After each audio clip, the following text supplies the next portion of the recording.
మరణాత జీవాహారము అనే అనుదిన ఆధ్యాత్మిక కార్యక్రమానికి ప్రేమపూర్వకంగా మిమ్మల్ని ఆహ్వానించుచున్నాము. ఈరోజు వాక్యాన్ని బైబిల్ గ్రంథము నుంచి ధ్యానించుకుందాం. యాకోబు వ్రాసిన పత్రిక 1వ అధ్యాయము 6వ వచనం. అయితే అతడు ఏమాత్రమును సందేహింపక విశ్వాసముతో అడగవలెను.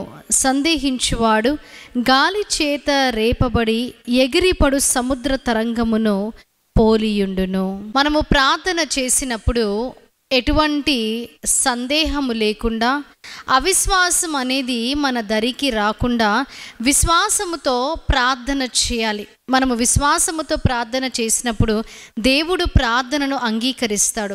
హెబ్రీయులకు రాసిన పత్రిక 11వ అధ్యాయము 6వ వచనంలో మనము చూచినప్పుడు ఇక్కడ వాక్యములో ఇలాగున రాయబడి ఉంది, ఆయన దగ్గరికి వచ్చేవారంట ఆయన ఉన్నాడని, కార్యము చేస్తాడని నమ్మి విశ్వసించి రావాలి. కాబట్టి మనం ప్రార్థన చేసినప్పుడు దేవుడి కార్యము మా జీవితంలో చేస్తాడో లేదో అని మరి ఎటువంటి సందేహం అనేది లేకుండా పూర్తిగా ఆయనపై ఆధారపడి విశ్వాసముతో ప్రార్థన చేయాలి. ఇక్కడ వాక్యంలో మనం చూసినట్లయితే యాకోబు రాసిన పత్రిక 1వ అధ్యాయము 7వ వచనంలో, అట్టి మనుష్యుడు ద్విమనస్కుడై తన సమస్త మార్గములందు అస్థిరుడు గనుక ప్రభువు వలన తనకేమైనను దొరుకునని తలంచుకొనరాదు.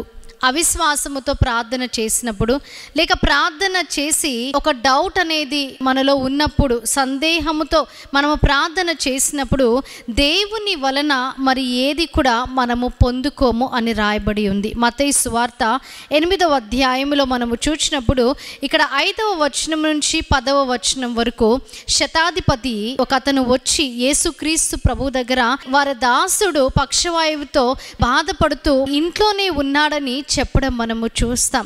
వెంటనే ఇది విన్నప్పుడు యేసుక్రీస్తు ప్రభువారు నేను వచ్చి స్వస్థపరుస్తాను అని చెప్పడం జరిగింది. కానీ ఆ శతాధిపతి మాత్రము ఎంత విశ్వాసంతో ఉన్నాడంటే, నీవు రావడం అవసరం లేదా నేను దానికి అర్హుడని కాను, కేవలము మాట మాత్రము సెలవిము, నా దాసుడు స్వస్థపరచబడతాడు అని చెప్పడం మనము చూస్తాం.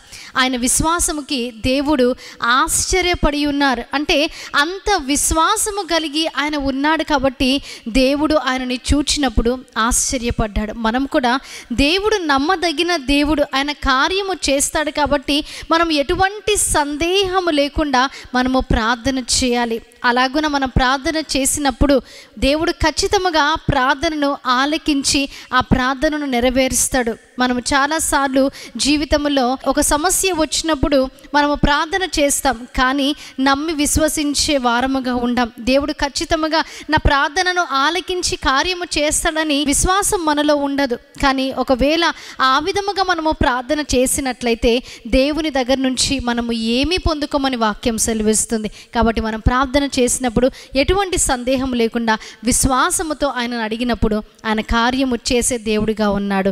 ఇటు వాక్య వర్తమానాన్ని దేవుడు మీ వినికిడిలో హృదయంలో భద్రపరిచి దీవించి ఆశీర్వదించునుగాక. ఆమేన్. ప్రార్థన చేసుకుందాం. మహాగణుడా, మహోన్నతుడా, పరిశుద్ధుడా, నమ్మదగిన మా యేసుక్రీస్తు ప్రభువా, మీకు స్తుతులు స్తోత్రాలు వందనాలు తండ్రి.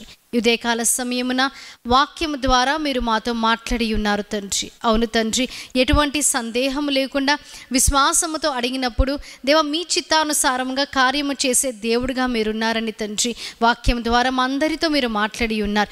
విన్న వాక్యాన్ని ప్రతి హృదయంలో భద్రపరిచి దీవించి ఆశీర్వదించండి. యేసుక్రీస్తు నామములో అడిగి వేడుకుంటున్నాం ప్రియ పరలోకపు తండ్రి. ఆమేన్. మరణాత. దేవుడు మిమ్మల్ని అందరినీ దీవించి ఆశీర్వదించునుగాక. ఆమేన్.